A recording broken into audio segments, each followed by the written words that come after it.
Bismillahirrahmanirrahim. Assalamualaikum warahmatullahi wabarakatuh. Alhamdulillah, kita panjatkan puji syukur kehadiran Subhanahu wa Ta'ala karena hari ini kita bisa berkumpul untuk acara diseminasi, yaitu tentang budaya positif di sekolah. Ibu-ibu, nah kali ini saya, calon guru penggerak Angkatan 9, Talita Ismail Fatin, akan mendiseminasikan tentang budaya positif. Nah, kita langsung saja ya. Budaya positif. Nah, sebelum kita mengetahui apa itu budaya positif, ada pertanyaan romantis yang akan saya berikan. Di sini ada pertanyaan, kita harus disiplin karena titik-titik. Nah, saya minta untuk ibu-ibu menuliskan jawabannya di kartu post-it ini, lalu boleh langsung ditempel saja di sebelah sini.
Kemarin banyak banget anak-anaknya dari itu menghormati sarapan. Ya, iklan. Yang lagi dulu. Kasih tahu sama Bu Ida. Bu Ida, orang itu beres semua lagi. Biar gak banyak kutung kayak Zilda kan.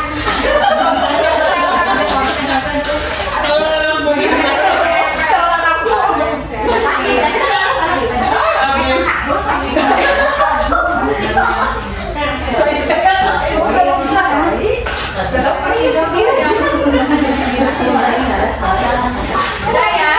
Nah, Ibu dan Bapak, di sini kita bacakan dulu jawaban-jawaban yang telah dibuat. Kita harus disiplin karena pertama, hidup itu perlu keteraturan. Lalu, kita harus disiplin karena hidup penuh dengan aturan. Lalu, karena lebih terarah atau teratur. Karena kita sebagai tenaga pendidik. Jadi kalau bukan tenaga pendidik,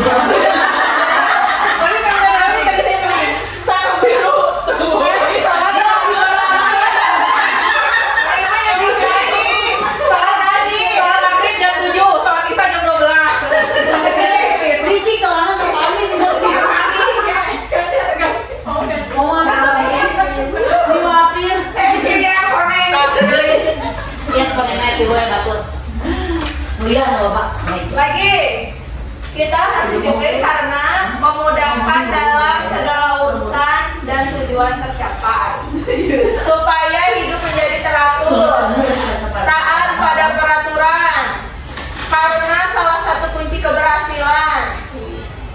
Kita harus disiplin karena hidup lebih teratur. Lalu disiplin sebagai bukti tanggung jawab agar aman, nyaman, dan hidup tertib. Itu adalah kualitas diri.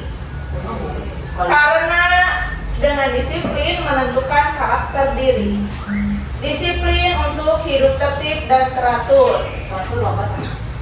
Agar tertib, Yang terakhir sebagai kewajiban. Karena kewajibannya, jadi bisa disimpulkan dari semuanya ini ternyata banyak yang menjawab kenapa kita harus disiplin, karena supaya hidup ini lebih teratur. Dan ada juga yang menjawab disiplin sebagai bukti tanggung jawab. Nah itu juga benar ya. Jadi kalau misalnya kita udah punya tanggung jawab diri sendiri, gak usah merasa ini aturan gitu. Udah kita punya tanggung jawab, ya kita menjalankan itu gitu dengan ikhlas. Kita lanjut. Nah yang pertama dibahas ini adalah tentang disiplin positif. Kita mulai dari pengertian disiplin dulu. Kata disiplin ini sering dihubungkan dengan hukuman, padahal itu tuh sungguh berbeda. Karena belajar tentang disiplin positif tidak harus dengan memberi hukuman. Justru itu adalah salah satu alternatif terakhir dan kalau perlu tidak digunakan sama sekali. Jadi sebenarnya kalau misalnya ada peraturan, terus kita harus mendisiplinkan anak, jangan dulu yang hal yang pertama itu menghukum. Nah itu tidak baik sebenarnya. Iya. Nah di sini Ki Hajar Dewantara juga menyatakan bahwa di mana ada kemerdekaan, disitulah harus ada disiplin yang kuat. Sungguh pun disiplin itu bersifat self-disiplin, yaitu kita sendiri yang mewajibkan kita dengan sekeras-kerasnya. Tetapi itu sama saja, sebab jikalau kita tidak cakap melakukan self-disiplin atau ya disiplin diri, wajiblah penguasa lain mendisiplin diri kita, dan peraturan demikian itulah harus ada di dalam suasana yang merdeka. Jadi menurut Ki Hajar Dewantara ini sebenarnya disiplin itu datang dari diri kita sendiri ya. Kalau misalnya diri kitanya masih bandel ya kanan kiri, baru haruslah ada penguasa lain yang mendisiplinkan seperti aturan-aturan seperti itu. Nah sebenarnya dari disiplin yang kita lakukan itu, di dalamnya itu ada motivasi perilaku manusia. Jadi motivasi kita tuh ada apa aja sih? Nah menurut dia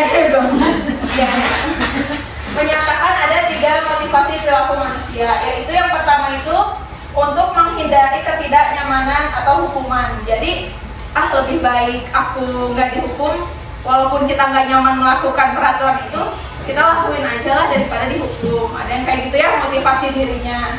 Ada juga yang untuk mendapat imbalan atau penghargaan dari orang lain. Misalnya kayak anak-anak kita sok yang bawa tumbler sama bawa tempat minum, nanti sama ibu dikasih bintang. Nah anak-anak teh melakukan itu teh karena ingin dikasih bintang gitu, bukan dari dirinya aku mau bawa ini buat mengurangi sampah. Ada yang kayak gitu motivasinya. Dan yang terakhir itu ada untuk menjadi orang yang mereka inginkan dan menghargai diri sendiri dengan nilai-nilai yang mereka percaya. Nah yang terakhir ini motivasi perilaku manusianya sudah bagus ya kalau menurut saya, karena motivasi ini menginginkan dan menghargai diri sendiri untuk melakukannya. Kayak misalnya kita datang ke sekolah nih tepat waktu jam 7, ya karena itu tanggung jawab kita, ya udah lakuin ikhlas gitu, bukan karena nanti kalau kita telat potong gajinya misalnya gitu. Ada yang seperti itu ya gitu loh. Tapi kan tiap orang berbeda-beda dan memiliki motivasinya masing-masing gitu untuk kedisiplinan. Nah yang selanjutnya ada kebutuhan dasar manusia. Nah, lagi ya, sebelum lanjut ke kebutuhan dasar manusia, di sini ada pertanyaan otomatis. Di sekolah saya merasa senang apabila banyak mobil, senang apabila banyak yang terakhir, Apabila kayak gitu. apabila hati senang, bisa apabila hati senang, apabila disayang oleh rekan sejawat, Apabila dapat kiriman Shopee, apabila di sekolah itu menjadikan kita bisa beli rumah, Apabila piknik tiap hari bisa. Benar.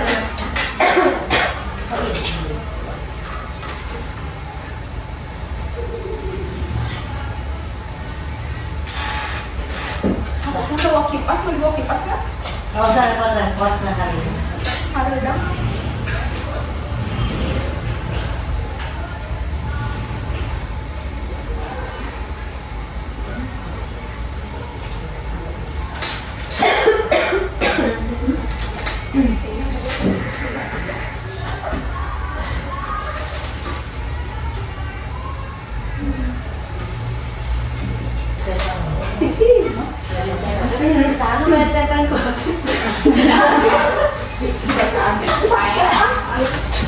Gak mau lah, masuk aja contoh. Kan yang udah boleh tempel di sini ya.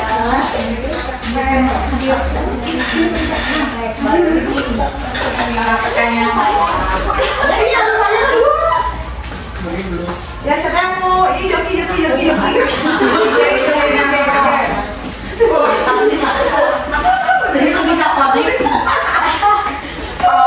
Kita seragam yang baju kuning karena seragam tulisan ini juga kuning gitu di baju kuning itu tadi. Ada mau fokusnya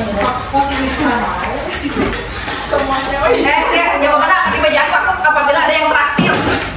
Jawaban Apabila ada kakak mas. kakak awas itu kayaknya. Kenapa ya beda sama yang kemarin? Oh, belum mencair. Oh dibalik. Selain makan diri. Oh iya dia miring. Ya, di sekolah saya merasa senang apabila kita baca lagi ya. Yang pertama, lingkungan sekolah nyaman, teman sejawat, kompak. Yang kedua, di sekolah saya merasa senang apabila saat mengajar anak-anak dengan materi belajar mereka paham. Yang ketiga, suasana positif, hangat. Selanjutnya, semua rekan kerja bersatu, tidak ada yang berkelompok atau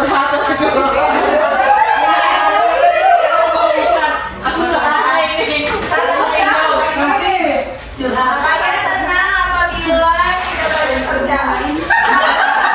Luar biasa. Saya senang apabila tanggal 1. Selain tanggal 1 tidak. Oke, ya, di sekolah saya merasa senang apabila satu sama lain saling bekerja sama atau kompak.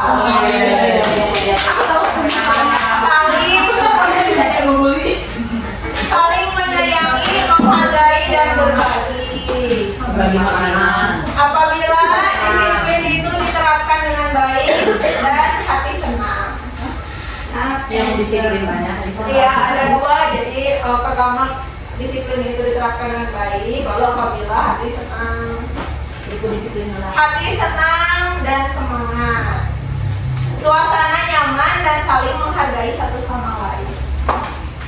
Pelajaran berjalan lancar dan sesuai harapan. Banyak teman dan bisa bermain bersama. Apabila yang kita inginkan atau harapkan sesuai dengan apa yang kita harapkan, dan juga bisa membuat orang lain senang. Joki-jokian adalah tidak semua orang Nyaman dan menyenangkan. terakhir kawan. Di sekolah saya merasa senang apabila kita bahagia. Kawan saya berarti tidak pernah gitunya. Lanjut ya. Ayo kita Kesimpulan kesimpulan dari semuanya di sini yang saya tangkap itu kita semua ingin di sekolah itu saling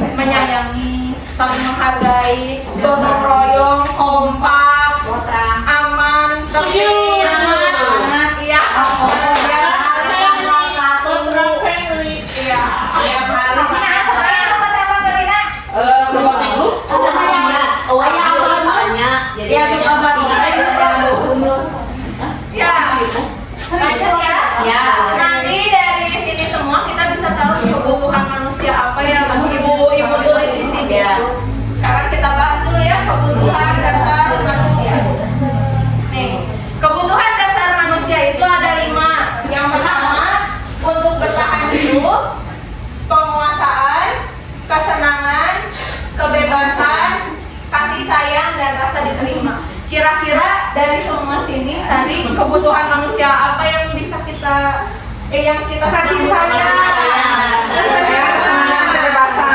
sayang, kesenangan, kebebasan. Tidak ada yang mau berpuasa ya, alhamdulillah. Tidak ada. Untuk apa senang tapi tidak bebas? Ini penjelasannya. Kalau yang bertahan hidup itu, kebutuhan bertahan hidup adalah kebutuhan yang bersifat fisiologis untuk bertahan hidup, misalnya kesehatan, rumah, dan makanan. Jadi kita juga sebenarnya butuh ya kebutuhan ini paling penting, malah kalau misalnya kita nggak makan ya, kalau misalnya tidak ada tempat untuk berlindung,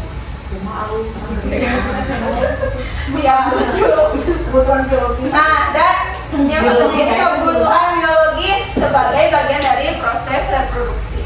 Karena kita makhluk hidup ya, bisa berkembang biak dan memiliki kebutuhan biologis. Dan satu lagi ada komponen psikologis. Kebutuhan ini meliputi kebutuhan perasaan yang aman. Nah, di sini suka ada nggak yang stres? Misalnya aku kayak gini,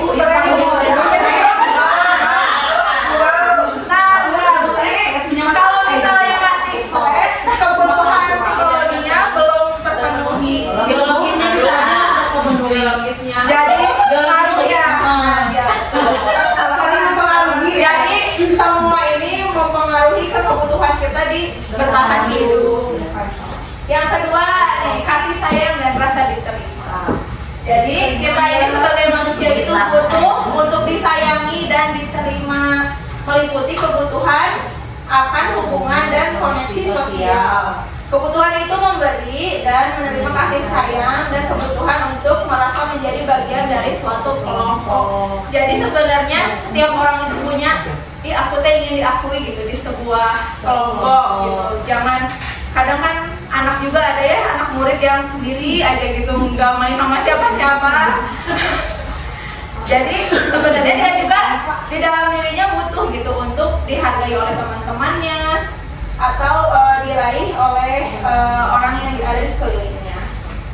Nah, di sini juga disebutkan ya, keinginan ini itu terhubung dengan orang lain seperti teman, keluarga, pasangan hidup, teman kerja, binatang peliharaan, dan kelompok di mana kita tergabung. Jadi sama binatang peliharaan juga, kalau misalnya kitanya seneng mah, oh aku merasa disayangi sama Emeng gitu. Ya gitu. Jadi sebenarnya kebutuhan manusia itu tidak sama dalam satu waktu. Jadi misalnya gini nih, di kelas ada Bu Yeni ngasih makan kucing. Bu Yeni tuh merasa kucingnya sayang ke dia dan ngikutin terus. Tapi di satu sisi Talita sebel, kenapa sih kucing tak ada terus di sini? Nah, dalam satu peristiwa itu beberapa orang itu kebutuhan dirinya itu tidak mungkin sama-sama tersalurkan. Ya, bisa diterima. Bisa ya? Ya. Jadi toleransi. Jadi dalam kayak misalnya kita kayak rapat gini aja, kan belum tentu yang satu mah misalnya, aku ini butuh nih, yang satu, oh ya udah nggak apa ikut aja. Jadi dalam satu peristiwa itu banyak kebutuhan yang berbeda. Lalu selanjutnya penguasaan. Nah, kalau penguasaan ini kebutuhan yang berhubungan dengan kekuatan mencapai sesuatu, menjadi kompeten, menjadi terampil, diakui atas prestasi dan keterampilan kita, didengarkan dan memiliki harga diri. Jadi kalau misalnya penguasaan mah lebih ke show up apa yang kita punya, terus memiliki prestasi atau enggak kita terus belajar gitu ya untuk mengembangkan kompeten masing-masing orang. Yang selanjutnya adalah kebebasan. Kalau kebebasan di sini adalah kebutuhan akan kemandirian, seperti memiliki pilihan dan mampu mengendalikan arah hidup seorang. Jadi anak-anak juga di sini kalau misalnya dia udah memiliki rasa kebebasan yang tinggi mah, mereka juga bisa memilih gitu apa yang mau untuk dirinya gitu, apa yang baik untuk dirinya tanpa terpengaruh oleh orang lain.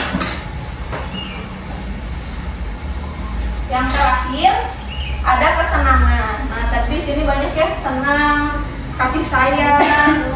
Nah, kesenangan ini juga dibutuhkan oleh seorang manusia untuk mencari kesenangan seperti bermain, tertawa, dan lain-lain. Atau apa? Healing, kontrak, ngegosip,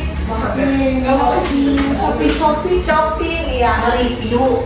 Nah, ya, kalau di sini anak-anak dengan kebutuhan dasar kesenangan yang tinggi, biasanya mereka itu ingin menikmati apa yang mereka lakukan, dan mereka juga bisa berkonsentrasi tinggi saat mengerjakan hal yang mereka senangi.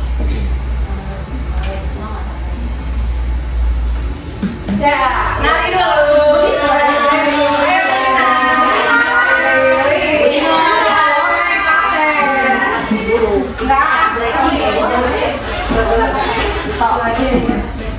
Sakit kepala. Ayo model.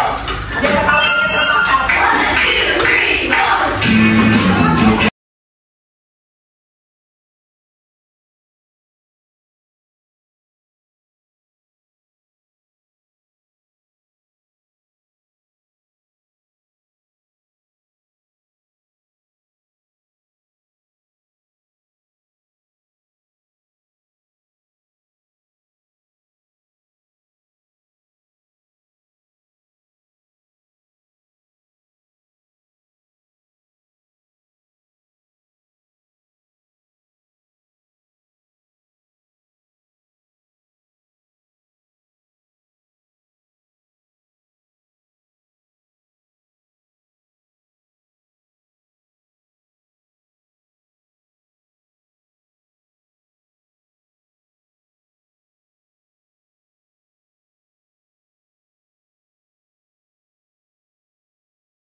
Kontrol restitusi. Di sini posisi kontrol ini adalah bagaimana cara kita seorang guru mengontrol muridnya agar disiplin. Jadi ada 5 posisi kontrol yang ada dalam diri kita. Tadi sudah sampai di posisi kontrol restitusi yang ada 5 itu ya. Nah, di sini akan kita lihat dulu contoh adegan dari masing-masing posisi kontrol. Yang pertama ini ada posisi pembuku. Selamat menyaksikan.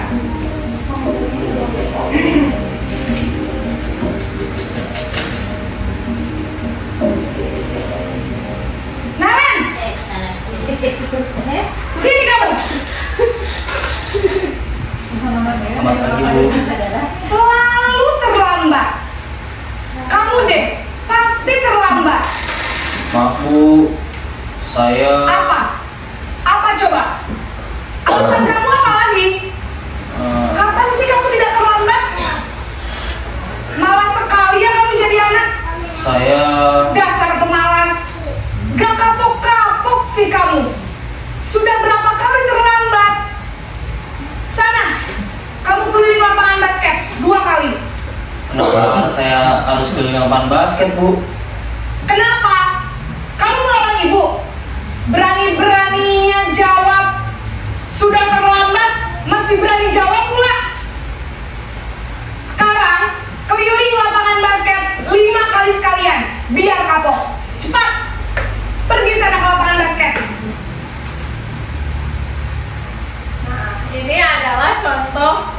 posisi kontrol penghukum. Jadi kalau misalnya posisi penghukum ini langsung menghukum di tempat itu gitu, tanpa misalnya kan kalau aturan itu ada konsekuensinya, nah tanpa sesuai dengan konsekuensi apa yang telah dibuat. Jadi kalau di sini itu seorang penghukum bisa menggunakan hukuman fisik maupun verbal, kayak tadi ya, Narennya disuruh lari lapangan basket, awalnya 2 keliling, gara-gara Narennya kenapa Bu? Jadi 5 keliling. Nah itu adalah posisi penghukum, di mana orang-orang yang menjalankan posisi penghukum ini senantiasa mengatakan bahwa sekolah memerlukan sistem atau alat yang dapat lebih menekan murid-murid lebih dalam lagi. Lanjut, yang kedua ada membuat merasa bersalah.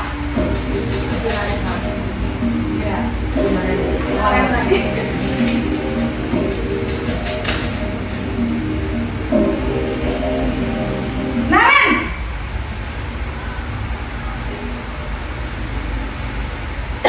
Ibu, Naren, kamu kenapa terlambat lagi, nak? Ya Tuhan, Naren, kamu senang ya bikin ibu susah ya? Kalau kamu terlambat lagi, nanti ibu yang ditegur bapak kepala sekolah, nak. Disangka ibu tidak bisa membina kamu. Duh, gimana ini? maaf Bu. Duh, Gusti Naren, kamu suka ya kalau ibu ditegur bapak kepala sekolah? Terus, sekarang ibu harus tulis apa ini di buku absen? Ini kamu sudah sering terlambat loh. Ibu harus apa coba? Maaf Bu, maaf sekali. Ya sudah, lain kali jangan bikin ibu susah lagi ya nak ya. Ibu tidak akan kuat lagi kalau kamu begini terus. Bisa jantungan kalau ibu ditegur bapak kepala sekolah. Sekarang cepat ke kelas. Maaf sekali. Ya, ini pembuat merasa bersalah. Jadi seorang guru itu memposisikan dirinya membuat anak itu merasa bersalah. Jadi misalnya, aduh nak, kenapa nggak pakai ini? Nanti ibu dimarahin sama ini. Jadi kita teh kayak apa ya? Merasa jadi korban. Jadi anak juga, wah iya si ibu kasihan kayak gitu. Nah ini adalah posisi pembuat merasa bersalah. Kayak pernah lihat ada juga kayak di kelas, aduh ibu tuh jauh ke sini. Nah itu harusnya sebenarnya pembuat merasa bersalah udah ada di diri kita misalnya kayak gitu. Nah pada posisi ini biasanya guru akan bersuara lebih lembut. Pembuat rasa bersalah akan menggunakan keheningan yang membuat orang lain merasa gak nyaman, bersalah, atau jadi rendah diri. Jadi kayak tadi ya Naren juga jadi, gimana sih ibu, maaf bu. Jadi seperti itu. Posisi kontrol yang ketiga ada sebagai teman.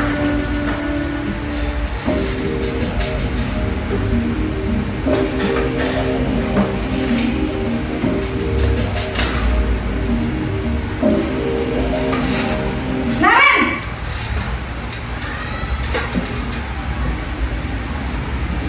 Selamat pagi Bu. Wah, sudah jam berapa ini nak? Terlambat lagi ya sayang. Iya Bu, habis ibu saya lupa bangunkan saya Bu. Kamu malah menyalahkan ibu kamu. Kamu bukannya anak yang larinya paling kenceng. Kok terlambat sih? Iya Bu, saya memang terlambat bangun tadi.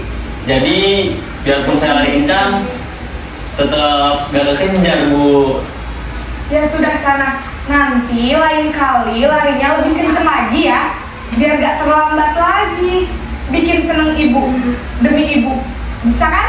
Bisa lah Bu. Ya sudah sana masuk kelas. Ibu beresin urusan absen kamu. Kamu ini ada-ada saja. Besti ya, besti dengan murid. Jadi sebenarnya bagus juga posisi teman kita gunakan di tingkat SD karena anak-anak di SD mah masih gimana ya? Masih lucu-lucu gitu, masih butuh guru itu sebagai temannya bukan sebagai posisi penghukum. Kalau posisi penghukum ini biasanya ditemukan di guru-guru SMP atau SMA. Jadi jangan lebih kayak gini tadi mah. Kayak udah karena intinya udah SMA ya. Iya. Nah, guru pada posisi ini tidak akan menyakiti murid, namun akan tetap berupaya mengontrol murid melalui persuasi. Jadi, posisi teman pada guru ini bisa jadi negatif atau positif terhadap anaknya. Jadi misalnya kayak yang positif mah anaknya, oh iya ini kata Bu Talita, ini ya saya lakukan. Ada juga yang iya, tapi karena sama kita dianggap sebagai teman, anaknya jadi ngelunjak atau jadi ngeyel, jadi berani. Nah gitu, gak apa-apa lah sama ibu itu mah the bestie. Nah ada yang kayak gitu. Jadi masih ada dua output ya, bisa negatif atau positif terhadap anak tersebut. Posisi yang keempat ada memantau atau monitor.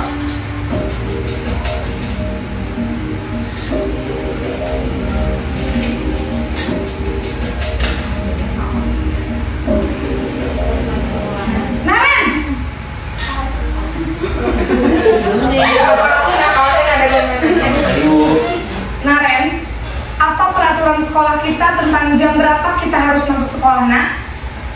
Kita harus di sekolah jam 7, Bu. Iya betul, sekarang sudah jam 7.20. Naren sudah tahu konsekuensinya jika terlambat hadir? Paham, Bu.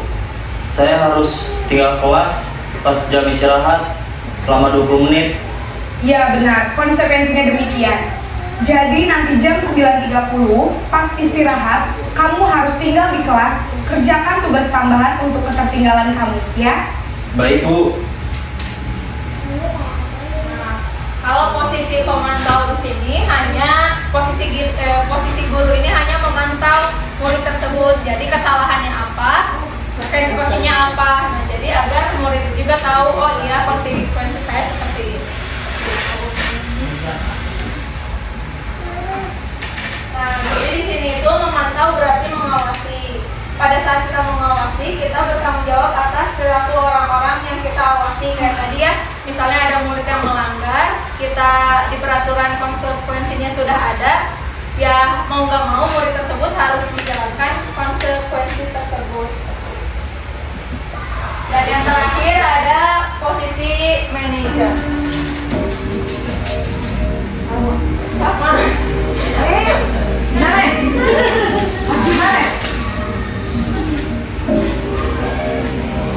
Naren.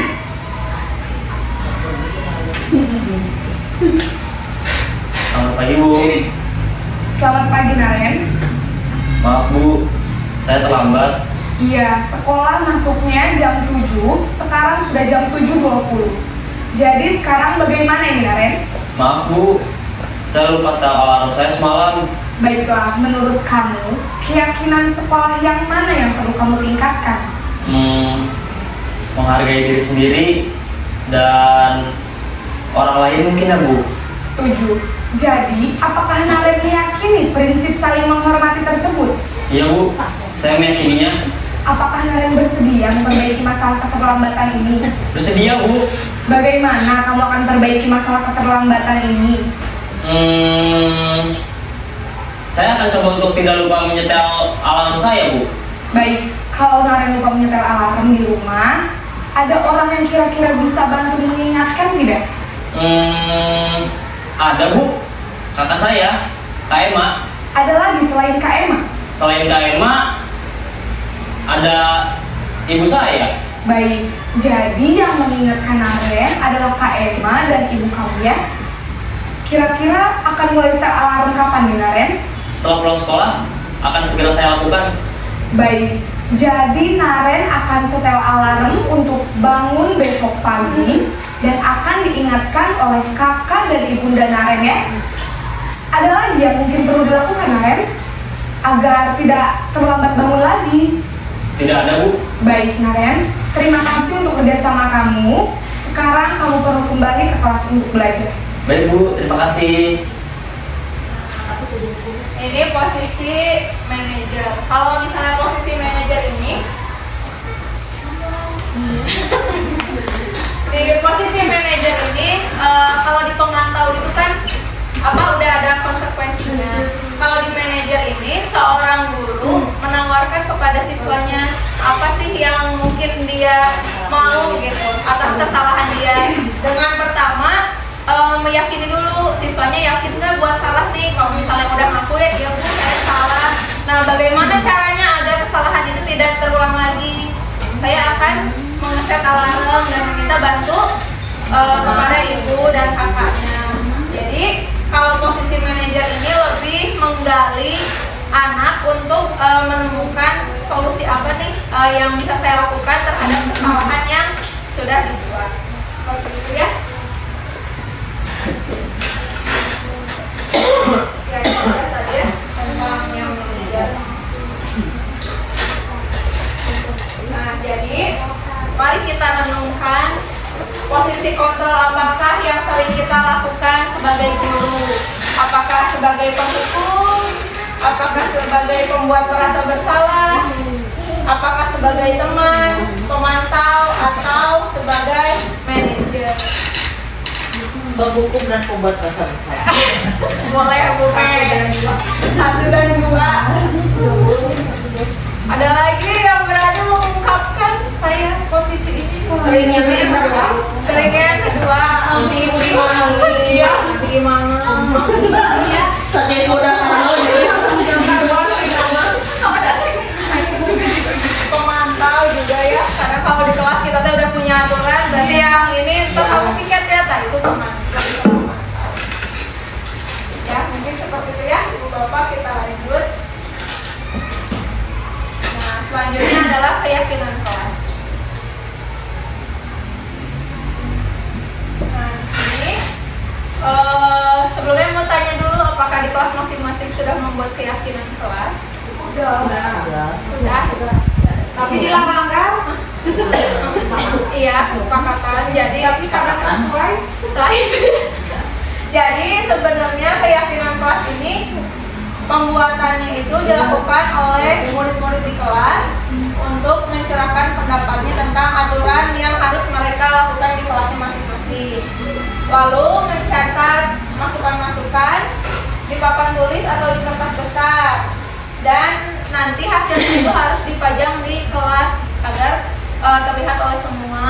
Dan kalau misalnya ada yang tidak melakukannya berarti apa konsekuensinya seperti itu. Lalu yang paling penting itu pembentukan keyakinan kelas ini kata-kata dalam bentuk negatif itu menjadi positif. Misalnya jangan buang sampah sembarangan, kan itu negatif ya, ada jangannya, jadi buanglah sampah ke tempatnya.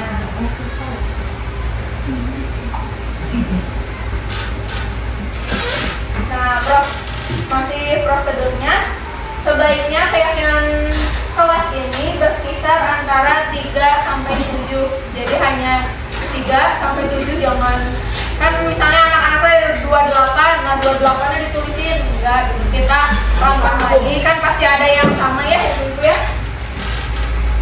Lalu setelah keyakinan sekolah dibuat bersama, maka di kelas juga dipersilakan untuk meninjau ulang dan menyetujuinya. Nah kalau bisa mas, walaupun anak-anak kita belum bisa tanda tangan, pakai aja tanda tangan sebagai bentuk deal gitu ya. Ini peraturan kita seperti itu.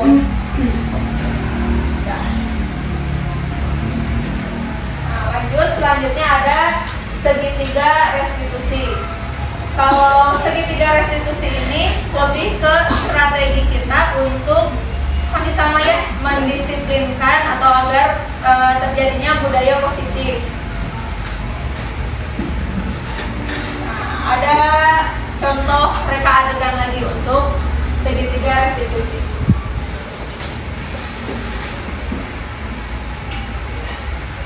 Siap Sarah. Sudah lama nggak ketemu Sarah? Kenapa hari ini? Kesel pak, kesel banget. Masa aku dikatain tukang fitnah pak? Ya aku marah lah. Aku balik ngatain Eka di depan kelas. Kesel banget. Oh begitu. Ya pasti kamu marah dan kesal. Bapak juga akan marah apabila ada yang menuduh Bapak seperti itu. Kemudian pada saat itu kamu mau melakukan apa? Ya saya langsung ngatain Eka lah pak. Kesel banget. Saya bentak-bentak dia di depan teman-teman lain. Oh begitu. Pasti kamu melakukan seperti itu karena suatu alasan tertentu kan? Iyalah, masa saya diam saja Pak? Ya saya bela diri lah. Masa saya dituduh tukang fitnah? Ya wajar lah. Mempertahankan harga diri itu sesuatu yang penting buat kamu. Untung kamu tidak lebih gegabah lagi, hanya membentak-bentak. Iya Pak. Untung saya masih bersabar dan hanya membentak saja. Sudah gemes padahal, saya pasti bela diri lah. Ya pasti ya. Tapi kamu memilih untuk tetap bertahan dan bersabar. Kamu memilih untuk tidak berbuat lebih parah lagi kan? Iya. Nah, sekarang coba kita lihat lagi tindakan kamu yang bentak-bentak Eka di kelas. Tindakan kamu itu kira-kira sesuai dengan keyakinan kelas atau prinsip kamu tidak? Enggak lah Pak. Capek Pak jadi pemarah. Jadi keyakinan atau prinsip mana yang kurang sesuai dengan keinginan kamu? Ya, saya sebenarnya sangat menghargai orang lain. Mungkin saat itu saya menjadi emosi, jadi tidak membentak itu. Kamu meyakini tidak? Menghargai orang lain itu penting buat kamu. Yakinlah Pak. Iya, setuju. Kita harus saling menghargai. Namun ada juga keyakinan yang kita sepakati yang perlu kita jalankan apabila kita sedang marah, bukan? Ya, saya bisa berproaktif, mulai dengan diri sendiri. Saya bisa jadi lebih bersabar, mengambil waktu jeda untuk berpikir mau apa selanjutnya. Kira-kira kamu bersedia memperbaiki masalah ini tidak? Bersedia Pak. Kalau kamu memperbaiki masalah ini, kamu akan menjadi orang seperti apa? Saya akan menjadi orang yang bertanggung jawab kali ya Pak. Dan senantiasa proaktif. Iya, menurut kamu bagaimana rasanya menjadi orang seperti itu? Ya nyaman lah, bangga bisa bersabar dan menahan diri. Baiklah kalau begitu. Yuk kita pikirkan bagaimana memperbaiki masalah ini. Nah, jadi ada 3 tahapan segitiga restitusi. Yang pertama itu adalah menstabilkan identitas. Jadi kalau misalnya anak itu berbuat salah, kayak tadi itu siapa namanya, Sarah, mengejek-ejek Eka ya di depan teman-temannya. Lalu dia dipanggil oleh bapak guru dan bukan diwawancara apa ya, interogasi. Nah, cara untuk menghadapi anak yang bermasalah itu bisa menggunakan segitiga restitusi, di mana yang pertama itu ada menstabilkan identitas. Nah, tadi itu kan si bapaknya bilang nggak langsung, hei kamu kenapa ngejek-ngejek Eka di depan umum, nggak ngejudge langsung. Tapi di sini si bapaknya itu bilang setiap orang pasti punya kesalahan. Oh nggak apa-apa kamu kayak gitu, kalau bapak jadi kamu juga bapak pasti marah kayak gitu. Jadi sebaiknya kalau misalnya identitasnya sudah dapat nih, misalnya oh ya dia ngaku dia bisa kayak gitu, selanjutnya ke validasi tindakan yang salah, seperti pertanyaan ini ya alasannya apa dia melakukan tindakan tersebut. Tadi kan kata si Sarah teh kenapa dia melakukan itu teh? Dia dituduh memfitnah, kesel dituduh memfitnah. Jadi saat memvalidasi tindakan yang salah ini, guru juga kembali ya tidak ngejudge gitu karena tersebut kayak gimana, tapi lebih nanyain dulu nih, adakah cara lain lebih efektif untuk mendapatkan apa yang kamu butuhkan. Misalnya kayak tadi bapaknya nanya, terus gimana nih, nah biar misalnya kamu tidak bersikap seperti itu lagi. Nah, jadi di sini itu lebih banyak kita seorang guru yang menanya gitu, bukan anaknya bukan ih kamu harus gini, tapi lebih ke coba kamu kalau misalnya kayak gini solusinya apa, atau harus bagaimana seperti itu. Nah, terakhir menanyakan keyakinan dengan alasan yang udah dia buat. Sekarang kita yakinkan si anak itu, yakin nggak kamu bakal melakukan solusi yang udah dia ucapkan sendiri. Nah di situ kita bisa menanyakan seperti kamu ingin menjadi orang yang seperti apa. Jadi kita lebih membayangkan gitu, kalau misalnya anak itu benar melakukan solusi yang sudah dia buat, dia bakal seperti apa. Jadi di sini itu cara-cara guru untuk mengontrol atau enggak bagaimana cara mendiskusikan solusi bersama anak-anak. Nah, sekian dan terima kasih. Mari tergerak, bergerak dan menggerak. Jadi intinya Ibu dan Bapak, jadi intinya posisi kontrol mana sih yang harus kita ambil sebenarnya? Apakah posisi penghukum, merasa membuat masalah, atau teman, atau pemantau, atau manajer? Tergantung situasi. Sekarang ada situasi memang. Karena pelaku nanti akan tahu situasi. Situasi dan siapa? Oh, yang bagusnya itu. Iya. Iya, baik. Terima kasih ya Ibu dan Bapak. Saya tutup pertemuan kali ini. Mohon maaf apabila banyak kendala, ada salah bicara, mohon dimaafkan. Wassalamualaikum warahmatullahi wabarakatuh.